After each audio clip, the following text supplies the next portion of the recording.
Basara was a lonely, ugly bastard whose life became more useless than dog poop after he and his father were exiled from their village for sending almost everyone to Nirvana. However, it all changed when his father suddenly came home with 2 demon girls with level 10 Jayat to be his sisters, and he started to clap them. Just after his father introduced the 2 girls, Basara woke the next morning to 2 large cannons staring down at him. Being in such sauce position was giving him a hard time in more ways than one, so he tried adjusting himself but accidentally pushed her over and fell on top of her heavenly pillows. However, Mio got pissed with the cultured idiot and knee-kicked his baby-making factory before walking out of the room. Later on that morning, Basara headed downstairs and found Maria making breakfast. He was shocked to see her in sauce clothing and wondered if his stepsisters were on a mission to seduce him to death. Shortly afterward, they had a group photo. Even though Basara was quite reluctant, he had no option but to be involved in the family photo with the 2 psychotic chicks. Few minutes later, Basara and Mio dropped by the mall for some grocery shopping, and just as Basara went to get the bike, Mio was attacked by some delinquents who wanted to have fun with her. As they harassed her, Basara intervened and demanded they have fun with their hands instead, which infuriated the thugs. They immediately moved to smash, but he countered the attack using his bicycle's tire to hit one of the thugs' disgusting face, then sprayed pepper on the eyes of the rest. Just then, he grabbed Mio and pedaled the bicycle away from the scene. Realizing the dude actually saved her ass and acted like a big brother she never had, Mio thanked him and apologized for her rude actions from earlier. However, Basara told her since they would be leaving together, it was best they start helping each other and become a family little by little. Later that night, Jin informed Basara that he would be going overseas for a freelancer job and urged him to take care of the family as the oldest son. As soon as he left, Basara, who went outside to bid him a safe journey, entered the house and felt something wasn't right. Suddenly, the lights went out, so he headed to the room to look for his stepsisters. He noticed something was off about the crazy girls and they were acting weird. Just then, Mio ordered him to leave the house, but as he declined her order, Maria blasted him with an energy blast that sent him dashing against the wall and hugging the ground. That moment, he wondered what in the Looney Tune was going on, and just then, Maria transformed into a little elf demon with long tails. She informed him that they were demons and that Mio was the demon lord. She further revealed that the clan of gods and heroes were their sworn enemies. Before she could say any more, Mio jumped in and told Basara that they were taking over the house. She added that the house would serve as their demon base in the human world. However, the revelation seemed unbelievable to Basara, who asked them what would happen to the marriage between his father and their mother. Mio disclosed that the marriage was all a fraud as Jin's memories had been altered, and it was now his turn to get his memories fried. Right then, amidst a blinding light, Maria thought she had erased the dude's memories, but was shocked when Basara Una reversed the situation and began to switch positions like Flash, which stunned the sisters. Realizing the memory erasing magic didn't work, Maria tried blasting him with mystic energy, but Basara deflected the attack by summoning his Metal Gear sword.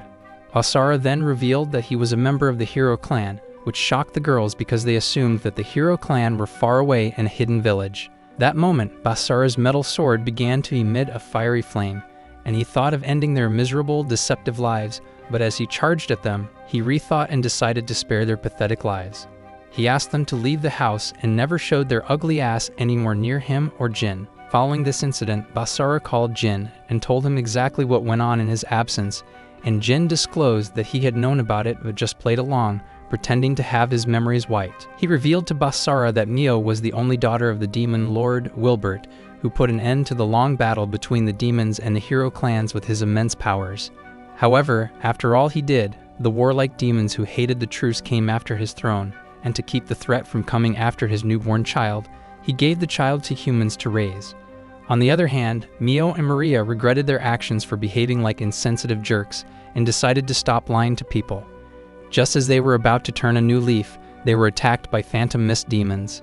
Meanwhile, Basara was told by Jin that Wilbert, Neo's father, died, and the present demon lord wanted Mio's great power that she inherited from her father. Simultaneously, the mist demon rained several mist energies on Neo and Maria, which they evaded, and Neo countered by blasting the demon. Meanwhile, Basara, after hearing all Jin had to say, regretted his harsh actions of sending his stepsisters out of the house, so he jumped on his bicycle and searched for them in the city. At the same time, the duo blasted the demons away with mystic energy, but just as they thought it was all over, a mist demon appeared behind Mio and fired her with electricity that sent her flying like a useless Barbie doll. Mio thought it was the end for her, and there was no way in hell she would escape, cementing herself to Mother Earth. That instant, Basara, who had discovered their location, saw her flying without wings, and the flashback of their brief time together began to flood his memories. So he pulled the stunt only Tom Cruise could do and caught her midair, but soon realized that the mist demon was fast approaching. However, he isekai'd its weak ass in a single slash. As the dust settled, he showed the girls the family portrait and told them they were family, and he couldn't abandon them. Later that night, Maria inquired why Basara, a member of the hero clan, had saved them. He enlightened her that Jin had explained the situation they were in to him, which shocked Maria that the old scum knew everything after all and had just played with them like toys. Meanwhile, Mio, who had just finished having her bath, broods over the incident. She thought that if Basara had not done this in a timely manner, she would have been dining with Lucifer in hell. Shortly afterwards, Maria informed Mio that they needed allies to fight the war with the warlike demons, and since Basara and Jin had offered their help, it was the wisest decision to accept their kindness. She further revealed that she had a proposal that involved Basara and Mio weaving a master-servant pact magic. She disclosed that those whose souls are bound by the pact are able to sense each other and can pinpoint their location. However, Basara felt it was a stupid idea, as a GPS on a cell phone was built for just that. Maria disclosed that the pact magic could only be done on a full moon, and they had to commence immediately before the moon went down.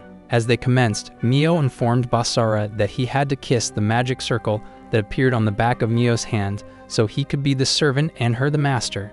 Shockingly, the magic circle appeared in Basara's hand, which shocked them. So Maria asked Mio to kiss his hands, but she declined, being a slave to the disgusting moron. That moment, the magic circle disappeared, but the pact had already been formed, which resulted in a slave collar appearing around Mio's neck. In a matter of seconds, Mio had a seizure and fell to the ground. Seeing Mio on the ground, Maria informed Basara that the curse had taken effect, but he didn't know what the hell the miniature Barbie was yapping about. So she explained that when a servant became rebellious to her master, the curse activated, and since Mio refused to kiss his disgusting hands, the curse activated. She further revealed that the curse is alleviated when the master makes the servant submit. So she asked Basara to touch Mio in a way that would make her submit, as that was the only way to relieve her from the painful effect of the curse. Upon hearing this, the creep immediately played with her plots. He moved his hands like a pro, round about her huge melons like they were steering wheels, which relieved her and broke the curse. The next morning, Basara followed Mio to her school and enrolled as a new student. So after introducing himself in class, the useless teacher appointed a blue-haired girl named Nanaka to take care of Basara. Just as the teacher left the class, Nanaka approached Basara and gave him a hug, which shocked everyone. He thought the girl must be an asylum patient, but realized she was Yuki, his childhood friend. On the other hand, Mio, on seeing the blue-haired bitch hug Basara, became salty, so she moved in and yelled at Nanaka to leave her man alone and separated them from the intense hug. The two girls soon began to fight over the Prince Charming, which made all the losers in the school envious of Basara as they wished to be in his shoes. Shortly afterwards, during lunch, a random dude named Takigawa approached Basara, and they soon became buds. Basara opened up to him that the guys in the class were looking at him in a weird way, and Takigawa responded, telling him that he had made enemies of the entire school, not just in class, which stunned Basara.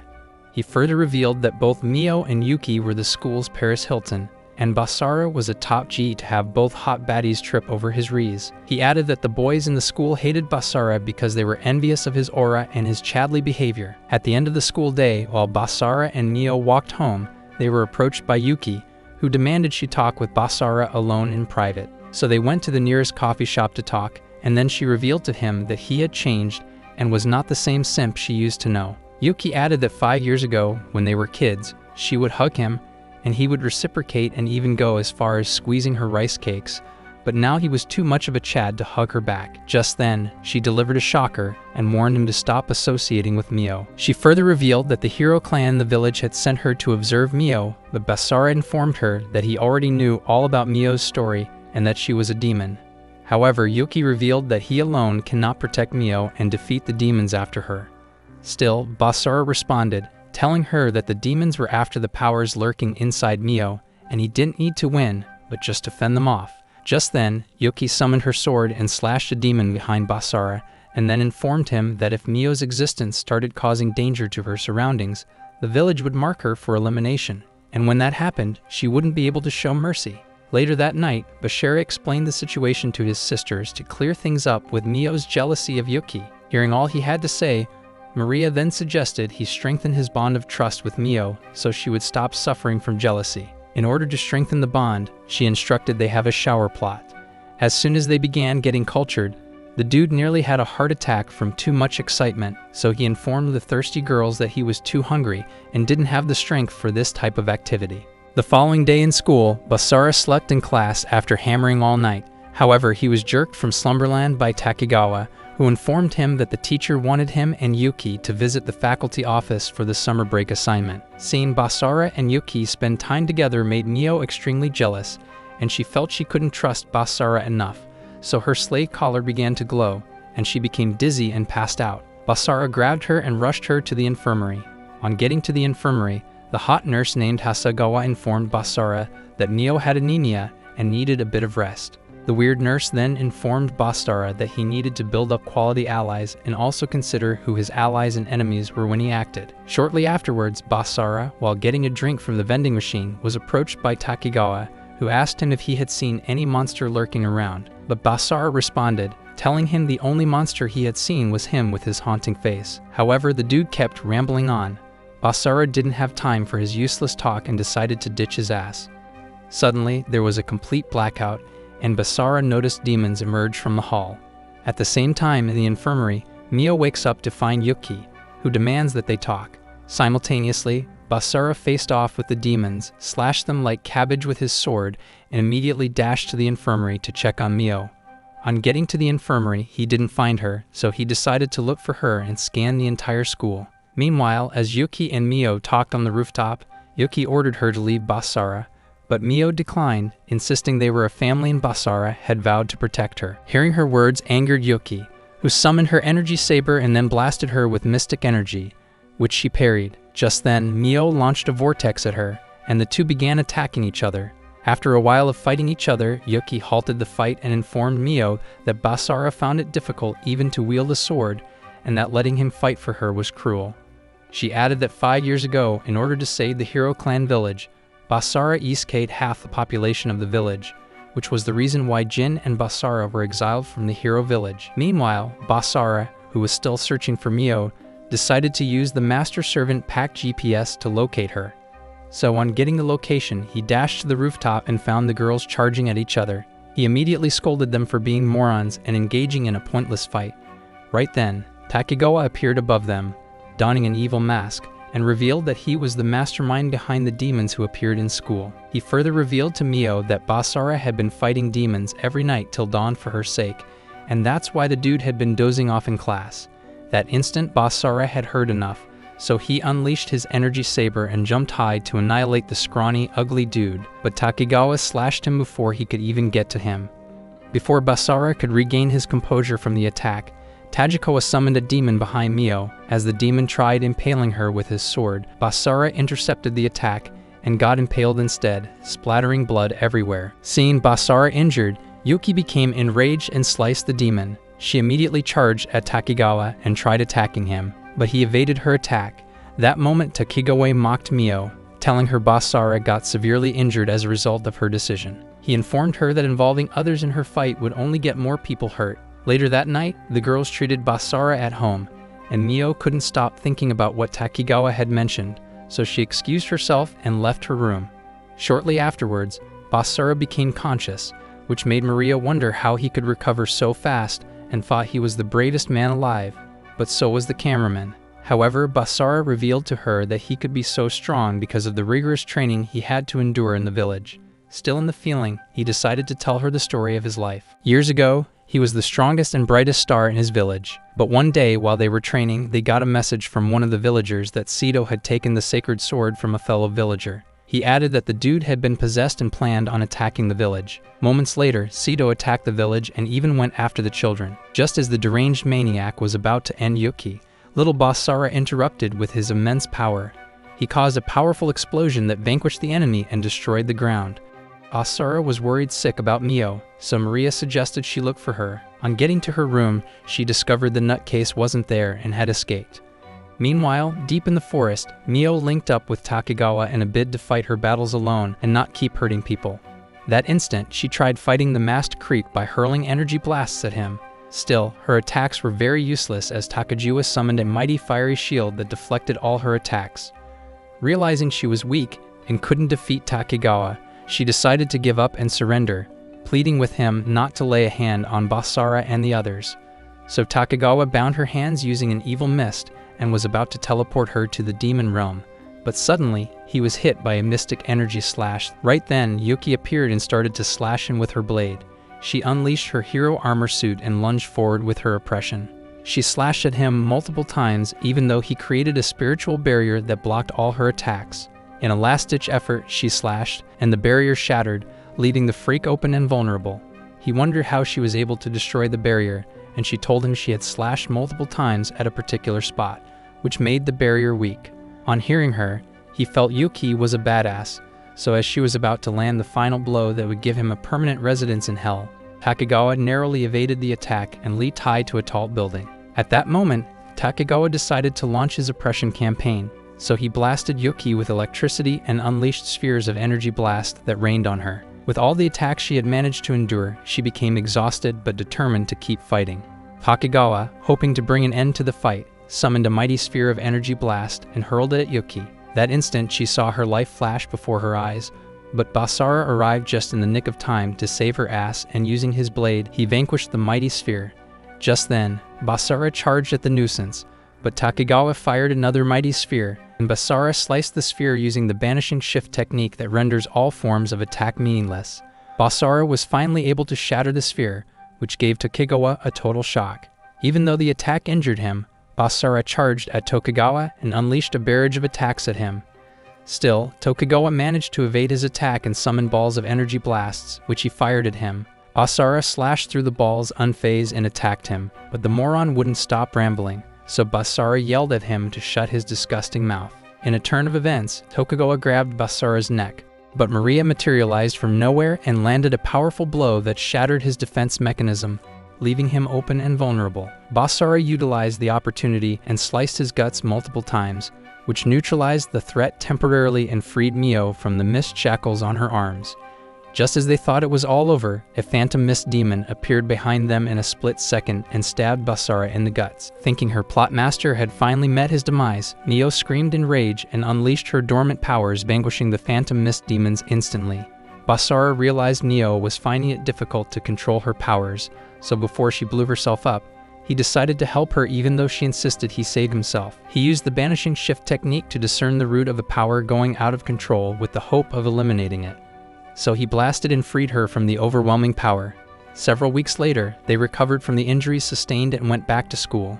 That afternoon in school, Basara met up with Takegawa at the rooftop, but the idiot was acting all cool, not knowing Basara could smell his disgusting evil aura and had seen through his masked disguise. Even when Basara revealed that he knew Takegawa was the masked freak that attacked them, he tried denying it so to prove Basara tried punching him, but he disappeared and appeared in split seconds. Realizing his cover was blown, he asked Basara what he wanted to do now, so Basara informed him he wanted to negotiate. Since the Demon Lord sent Takegawa to monitor Mio, which he had failed completely at it and blown his cover. They will need to work together, he got to keep his job, and the acting demon would not get to know that he was a miserable failure, which Tokugawa agreed to temporarily. As Tokugawa left the rooftop, Mio stormed in and thanked Basara for saving her life with a kiss. Before he could exchange saliva with her, Yuki held him back and told Mio to stop behaving like a cheap whore. At that moment, the two desperate chicks began to fight, and Maria soon joined them. The following day, Basara woke up feeling something saws down there. Then he saw Maria in her birthday suit, playing with his willy. He yelled at her, but when she wouldn't listen, he pushed her off and headed to the bathroom to make the early morning deposits, only to find Mio taking a bath. On seeing him, she screamed, but he quickly held her mouth. However, while he suddenly tripped and fell with Mio on top of him in a two-directional sauce position. Realizing the tension between them was uncontrollable, Basara suggested they only use the master-servant pact when necessary, to which Mio agreed. However, she thought it best to electrocute his ass for dashing into the bathroom and invading her privacy. Shortly afterwards, Basara finally had a peaceful moment away from all the thirsty traps all over the house.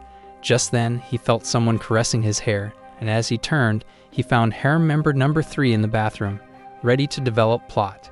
However, Basara was tired of dishing out simp content, so he asked her to leave, but she refused and pulled down her plot armor, insisting the show must go on. Suddenly, Mio came knocking on his room door because she heard happy noises coming from his room. After a while of knocking with no response, she dashed into the room and then inside the bathroom to find the uncensored scene. She immediately became furious and moved to electrocute the cheating bastard finally. But suddenly, she felt the intense plot craving that overwhelmed her any time she thought of hurting Basara. Later that day, Basara and Takigawa had lunch, and Takigawa revealed to him that Jin, his father, was famous in the demon realm. He further revealed that his father was the reason why the former demon Lord Wilbert had withdrawn the troops. He feared his monstrous strength in combat. Takigawa also informed him that he got information that the demon lord was sending reinforcement for observation since they hadn't heard from him. He added that the demon lord assumed that Mio had awakened the previous demon lord's powers. Just then, their conversation was interrupted by Hasegawa, who insisted on joining the boys for lunch. While they ate lunch together, she revealed that she knew Basara's father and she was a massive fan of his photo collection. Later that evening, Basara walked home with Hasegawa, and she started giving him a pep talk about loyalty and demons. Suddenly, she placed his fat head on her huge pillows, making Basara wonder why only psychotics were attracted to him. The following day, Tokugawa encountered an ugly Thanos rip-off demon called Valga, who disclosed to him that the demon lord sent him also to observe the target, hinting at Mio. A few seconds later, another female demon named Zest with cannons the size of Tokugawa's head emerged from the portal, and revealed to him that she had come to also observe the situation of things on orders of the Majesty. Before long, the Heroes of Justice arrived in town with a mandate from the village to upgrade the target from observation to elimination, hinting at Mio. The following day at the mall, while on a date with Yuki, they were interrupted by Mio and Maria. On seeing Mio, Yuki asked for her help in choosing the perfect outfit since she was a village girl who hadn't been keeping up with the Kardashians. So Mio helped her select a few outfits which she loved. Shortly afterwards, they head outside the mall after a long day of shopping, but they couldn't find Yuki and stood outside the mall wondering where the pantomime might have gone. Suddenly, they noticed the sky change color, and in the blink of an eye, they were attacked by a powerful vortex that nearly ended their worthless lives. Right then, they were faced with Valga, who was ready to annihilate them. On seeing the uglier version of Thanos, Basara charged at him, but his attack was as useless as Maria's surfboard body. Valga threatened to break every bone in their bodies and started to overwhelm them. Just as he was ready to punch Basara out of existence, he was stabbed with an ice blade that turned him into a useless snowman, shattering him completely. At that moment, Basara noticed the presence of the Heroes of Justice and wondered why they left the village. Shippa, one of the heroes, responded and revealed to him that they were sent on the order of the village. Afterwards, Kurumi, one of the heroes and sister of Yuki, then called Basara a traitor for protecting the demon's lord daughter. Takashi, the third member of the Power Rangers rip-off, disclosed to Basara that the village had upgraded Mio to a mid-class target for elimination. After listening to all they had to say, Basara asserted that he would protect Mio even if it meant going against the village. Upon hearing this, the Hero League resolved to attack, but Shiba broke the barrier covering the space, informing them they couldn't fight just yet because the barrier was weak and the fight would definitely lead to destruction in the city. He assured Basara that a stronger barrier would be created in a week's time, and then they could have their fight. Days later, Basara and the girls train with great intensity for the upcoming battle against the Heroes of Justice, and Maria revealed that with the Byakuya spear in Takashi's possession, it would be difficult to defeat them. At the same time, Kurumi and Yuki had a discussion. Kurumi was pissed with her that she had forgotten her mission and grown fond of the target, hinting at Mio. She explained that the village decision was final, and she had to choose between the village or Basara. After a long training day, Basara was exhausted and opted to save the show some budget, but the girls had vowed to exhaust the show budget with plenty sauce scenes. Mio approached Basara and pointed out how he and Mio needed to grow the Master-Servant Pact by cultivating plot to enable them to grow stronger. But Basara chooses to be a top GE and yelled at her that he can't go all the way with Mio because she is his sister. However, the short skimmer thought his words were useless, so she climbed him to load his short gun and change his mind. After several hours of intense workout, Broski decided that one more simp moment wouldn't hurt anyone, so he launches further into the deep later that night. The following day in school, Basara encountered Yuki in the hallway, and she begged him to withdraw from the fight with the Heroes of Justice. Upon hearing her, Basara declined and explained to her that he had a duty to protect Mio as her brother. His words angered Yuki, so she made her decision to fight for the heroes of justice and ditch his simp ass.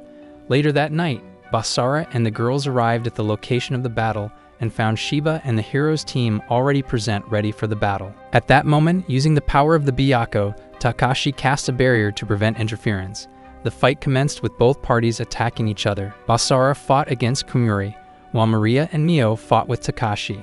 A few minutes into the fight, Maria and Mio lured Takahisa to a secluded place, and Maria delivered a stunning kick that sent him flying. She didn't end there, she continued her onslaught, which Takahisa evaded effortlessly. With a high jump, he attacked her with the Byakuya, but she managed to block the strike. Just then, Takahisa unleashed the power of the Byakuya that impacted Maria and sent her smashing to the roof. Seeing Maria being beaten like a useless thief, Mio cast a spell that burst the building drainage system, and the whole place became flooded. Meanwhile, Basara continued to evade Kurumi's attack and tried landing an attack of his own, but she created a mighty shield, and upon impacting the shield, Basara was sent crashing to the wall of the building. That instant, Kurumi approached him and told him to fight his best, as the village would never reconsider their move to exile him after he isekai'd half the population of the village years back. But before she could complete her statement, Basara used the power of the banishing shift and landed a strike that hit her. As Kurumi fell down the building from the impact of Basara's attack, Basara caught her in mid-air and prevented her from hugging the ground. Just then, Basara sighted Yuki, who drew her sword and charged at him, hitting him in the face with the hilt of her sword. While he lay on the ground, Yuki inserted a sleeping potion in his mouth to put him out of action. On the other hand, the sisters thought the flooded water would hold Takahisa for a while, but were shocked when a rippling effect drained the water out of the building, and Takahisa emerged. Takahisa, wielding the Byakuya, resolved to end the lives of the girls and unleashed the power of the spear to rip them apart. Just as he thought the girls had been eliminated, he found the menace outside the building, fleeing. So he ran after them and continued to overwhelm them until Yuki, who had switched allegiance back to Basara, came and defended the girls. Shortly afterwards, Mio found Basara unconscious in the arm of Kumuri, and Kumuri explained that Basara had been given a sleeping potion and had drifted to Slumberland. So Mio tried waking up the heady sleeper, and just when she thought it was impossible, the dude was jerked back to the present. At the same time, Takahisa and Yuki continued to exchange attacks, and just when Takahisa overwhelmed her and ready to land the final strike that would send her to Nirvana, Basara appeared just in the nick of time to save her. The two dudes soon began fighting, with Basara attacking at sonic speed, which Takahisa parried with great effort. Just then, the Byakuya shield activated auto-defense due to the multiple attacks it had deflected. The shield exploded, sending Takahisa crashing to the ground and transforming into its true form, a giant white magical tiger. Realizing the tiger might explode and destroy the city, the team decided to attack and vaporize it. So Yuki attacked and brought down the tiger's shield, and using the banishing shift, Basara completely vaporized the Byakuya tiger. As the dust settled, Takahisa received a face-resetting slap from Mio for being an insensitive jerk and for trying to eliminate his friends because of a stupid cause. Meanwhile, Shiba, who had been watching the fight outside the barrier, informed the heroes squad that the mission had been temporarily withdrawn. Upon hearing this, the team stopped the fight and headed home, taking Yuki along. Several weeks later, Basara felt Yuki's absence from school, and Mio noticed how sad he had been since Yuki had left. The following day, Basara woke up, and as he headed to get breakfast, he found Yuki making breakfast, which stunned him. He wondered how she was able to leave the village and return, so she informed him that the elders of the village chose to pretend the recent events never happened. She further revealed that the elders of the village received a call from Jin that prompted them to call off the entire mission.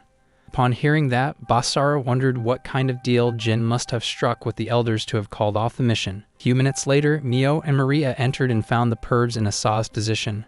So Mio yelled at Yuki and asked her where she was in the house. Yuki informed her that she had received permission from the elders to start living with them, which gave the sisters a total shock. Shortly afterwards, the short nutcase announced that she had a new anime she would love them to watch together, so everyone gathered in the living room to see the latest anime, but the evil midget showed them a video of Basara and Mio developing plot. Upon seeing the video, Mio became enraged and strangled her small neck, while Yuki felt Mio had been enjoying it for too long, and now it was her turn, so she decided to form a master-servant pact with Basara. Her decision made Maria excited as she would get to record more plot-filled videos, so she informed Yuki that she would help her form the pact on the next full moon, which was the next day. Later that day in school, Basara noticed Maria inside the school compound and concluded that the short, cultured girl definitely had an evil agenda, so he trailed her. He soon finds her sneaking into the class and asks her why she is in school, so she explains that she is worried about Mio's safety. Throughout that day in school, Mio and Yuki had bad energies, as Mio was jealous that Yuki was going to form a master-servant pact with her boo. Meanwhile, Basara and Maria walked around the school like jobless fugitives, and they finally found themselves in the girls' changing room. Noticing some movement in the changing room, they decided to hide inside Mio's locker to prevent being caught. Inside the locker, Maria took undue advantage of the opportunity and cultivated a massive plot with Basara.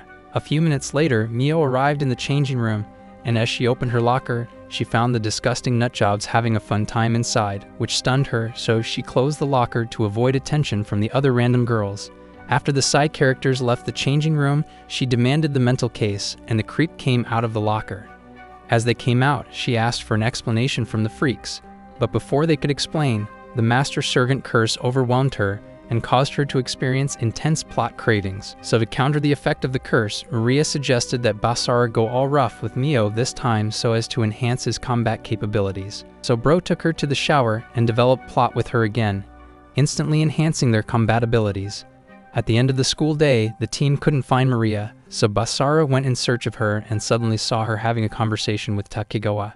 Curious, he dashed to know what the demons might be planning, but he arrived late as the discussion was over. As they walked home, Basara asked Maria what the discussion she had with Takegawa was all about, but she evaded the question and changed the topic. Meanwhile, somewhere in the demon's lair, Zest played videos of Mio and Basara together, and Zolgia, an obnoxious demon, got enraged that the spike head was hammering the woman he was attracted to, hinting at Mio under the disguise of a master-servant pact. The following night, the master-servant pact between Yuki and Basara commenced, and just then, the magic circle appeared on Basara's hand. But Yuki refused to kiss because she wanted Basara to dominate her like he does to Mio. In a matter of seconds, the magic circle disappeared, and then the slay collar appeared on Yuki's neck, finalizing the master-servant pact. Noticing Yuki was experiencing intense plot cravings, Basara caressed her plot and rice cakes, which made her scream loud. The following day in school, while Basara wore his uniform in the men's changing room after the volleyball session, Sakaki, a fellow student and Mio friend, suddenly stormed into the room and demanded he had another volleyball session with her using her balls. Realizing the dude was hesitant, the depraved freaky girl pounced on him and started to undress. However, Yuki and Mio entered the room to find their man being ravaged. Mio leaves, but Yuki attacks the girl. Sakaki could see her hero blade, so Yuki instructed Basara to go after Mio and leave the freak to her. As she moved to attack, Aokawa, another student, came in to join the fight against Yuki. Meanwhile, as Mio fled, the curse suddenly activated, which made her exhausted. Then, Maria approached her disguise to help her. Suddenly, Zest materialized before their eyes, and before Basara could get to them, Zest opened a portal and teleported them to the demon lair. That moment, Basara tried using the Master-Servant Pact to pinpoint Mio's location, but realized it wasn't working, and it only showed him Yuki's location. Several hours later, Mio, who was unconscious, woke up to find herself in the demon lair, and just then, Zest approached her, telling her she had been captured. That moment, Zolgia walked in, and on seeing the demon who isekai'd her earthly parents, Mio became enraged. The freaky demon moved in to play with Mio's huge melons, but Maria interrupted and told Zolgia that the demon Lord Leohart was on a call in Magical Orb. On receiving the call, Leohart spoiled his fun moment and ordered him to return to the royal castle for an assignment. At the same time, Basara linked up with Tokugawa and asked for his help to locate Mio, who had been captured. However, Tokugawa informed him that Maria had been a traitor all this while and was working for Zolgia to capture Mio. He further revealed that Zolgia captured Maria's mom, forcing her to work with him. On hearing this, Basara became furious and insisted Takegawa disclose Mio's location. However, Takegawa declined, which prompted Basara to attack him. Takegawa countered his attack and teleported him to the demon lair unconscious. Zest approached Takegawa, so he proposed a deal, exchanging Basara for Mio, but Zest couldn't care less about what he wanted and then stabbed his gut with her sharp claws, eliminating him instantly. That moment, Zest teleported Basara, who was still unconscious, into the mansion. Maria was stunned, so Zest instructed her to subdue him and dominate his heart. A few minutes later, Basara regained consciousness to find himself tied to the bed in a room. As he wondered what was going on, he found Maria, who jumped on him and insisted they develop plots since it was his final moment on Earth. As she was about to commence, Basara enlightened her that he was aware of Hermon's entrapment and that he would do all in his might to get her released. Hearing his words angered her, as she felt no one could possibly help her now, so she unlocked her trump card and transformed from being flat like the latest iPhone to the chick with level 10 Giant. That moment she hypnotized him and they commenced hammering. After several minutes of intense smooching, the delusion faded away and Basara was back to his usual self. Basara then summoned his blade and stuck it to the ground, crashing the entire cloaking barrier in the mansion and making it visible to Yuki, who had been searching for the hidden location. Basara tried saving Maria, but she felt he was too ugly to save her, so she beat him senseless. Shortly afterwards, Yuki entered the mansion and attacked Zest, who evaded her attack and countered it with her own attack. Just then, Yuki used her sword to destroy the chains holding Neo hostage, and the ladies began to unleash barrages of attack on Zest. After several attacks, the duo managed to subdue Zest and bound her with magic ropes. Just when they thought all was good, Zul'jah arrived and cast a spell that restrained their bodies. That moment, the goddamn ugly became angry at Zest because he had been reading her thoughts, and he discovered she wanted a young man like Basara to be her master and not an old ugly freak like him. So he summoned chains that bound her by the neck and choked the life out of her. Just as she was about to meet her doom, Basara, who had managed to put Maria under control, unleashed Banishing Shift that cancelled Zul'jah's magic and freed Zest. That instant, Basara charged at Zul'jah, but his attack was useless, and Zul'jah cast his men's bondage magic on Basara. Zul'jah then approached Basara with the intent of stealing his powers, but Basara struggled and broke free from the bondage, stunning Zul'jah. Basara immediately launched an offensive, attacking Zul'jah with relentless strikes, but Zul'jah effortlessly blocked all his attacks. Undeterred, Basara continued to unleash a flurry of assaults, yet Zul'jah evaded them with ease and retaliated, punching Basara to the ground and causing him to spew blood. At that moment, Zul'jah levitated midair and summoned the flames of hell, directing them at Basara. Basara then countered with his Banishing Shift, but the impact exploded in his face. Despite the powerful attacks, Basara refused to back down, relentlessly pressing his attack against Zul'jah. However, Zul'jah remained unfazed, parrying each of Basara's strikes. Suddenly, Zul'jah cast a powerful spell that sent Basara crashing into a wall.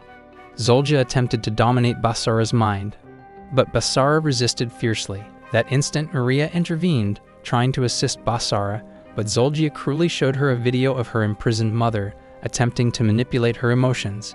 He insisted that she join his harem along with the other girls, but Maria defiantly responded that she would rather eat dog poop than be involved with his disgusting old self. Enraged, Zul'jah showed her another video, this time of her mother's body, ruptured inside the electromagnetic cell, sending Maria into shock. Seeing Maria's despair triggered terrible memories in Neo of her own deceased parents, unleashing the dormant powers she had inherited from her father, Wilbert. Noticing Neo's overpowering state, Zul'jah attempted to absorb her energy, but the moment he touched her, the high voltage in her power nearly sent him to nirvana. Just as Neo prepared to end Zul'jah's life, Basara intervened, pleading with her to spare him. Reluctantly, Neo stopped, showing mercy. Taking advantage of the situation, Zul'jah teleported out of the building. As the dust settled and the team felt relieved to be alive, they were stunned when Maria's mother walked into the room. Meanwhile, outside the building, Zul'jah encountered Takegawa, who was still alive, and revealed that he had tricked Zest into believing she had eliminated him when she had only destroyed a dummy. Takegawa explained that he was the one who freed Maria's mother from the electromagnetic cell. When Zul'jah demanded to know Takegawa's intentions, Takegawa revealed that since Zul'jah had killed Neo's earthly parents, whom he also considered his own due to their care at the orphanage, his only desire was to kill Zul'jah with his own hands. Inside the building, Zest informed the group that Zul'jah's zero-particle reaction surrounding the mansion had vanished. Suddenly, the mansion transformed into the stomach of a living creature, shocking everyone. They were immediately attacked by various creeping animals, which they slashed through. Realizing they needed to escape, Zest revealed that they had to destroy the core of the creature, which was located at the center of its body. Basara suggested that he go alone to destroy the core, but his loyal wives insisted on accompanying him despite the danger. Zest then led the way to the center, with Basara and his wives following closely behind, leaving Maria and her mother behind. As they moved inside the gut of the beast, they encountered several creatures that they sliced. Zest then cast a magic spell that opened the guts of the beast, paving the way for them to get to the core. They finally arrived at a creepy stairs, which started to move and suddenly transformed into a one-eyed creature and attacked them. Just then, Yuki instructed them to go without her so she could fend off the one-eyed creature. That moment, Zest mentioned that the core was below, so she burst open the way leading them to the center. Below the core, Mio found a statue of a naked lady and wondered why it looked so much like Zest. As she stared at it, the statue came to life and attacked her. On seeing Mio being attacked by the statue, Basara tried to defend her, and the statue attacked him as well. Just then, Zest cast a mighty spell that completely vanquished them. After that, the team moved further below, and they eventually found the core of the beast. That instant, Zest and Mio advanced to destroy the core, but the gut defense mechanism smacked them away. Realizing it would be difficult to destroy the core, Zest suggested she move further so the defense system would concentrate its attack on her alone, and Basara could finally destroy the core. On hearing her suggestion, Basara and Mio thought it was a very dangerous plan and tried stopping her from going, but she revealed to them that she wasn't human, but just a magical organism created by Zolgia. However, Basara tried talking to her not to act foolishly, but she insisted on moving ahead with the plan, which made Basara regret making her the new hero. That moment, she attacked the guts, and as the defense mechanism attacked her, Basara leaped high and unleashed a banishing shift that utterly obliterated the core, destroying the beast in the process. Shortly afterwards, Zolgia was taken to a prison by Takigawa, who informed him that someone actually wanted to watch him die, and on seeing Basara enter, Zolgia was stunned. Just then, the old pathetic man started to beg for his worthless life, but Takajua was tired of seeing his stomach-turning face, so he cast a spell that bolstered his face amidst blood. Later that night, Basara arrived home to find the ladies safe, and just then, Yuki approached him and told him that even though they had managed to defeat Zolgia, more demons would continue to go after Mio's powers. After listening to her, he went to Mio's room to check up on her but ended up hammering her. Just then, they were interrupted by Yuki and Zest, who needed some of the action. Several weeks later, Leohart, the demon lord, got information about Zolgia's demise, and on getting to his throne, he found his security detail laying dead on the ground. Just then, he encountered Jin sitting on his throne. That moment, Jin told him he had come to repay him for laying a hand on his son. Will Jin be able to eliminate Leohart, the demon lord, finally, or will more demons come for Mio's power? Comment Saz if you want the next part. Also clap the like button if you love this recap, and subscribe to this channel for more legendary plot adventures.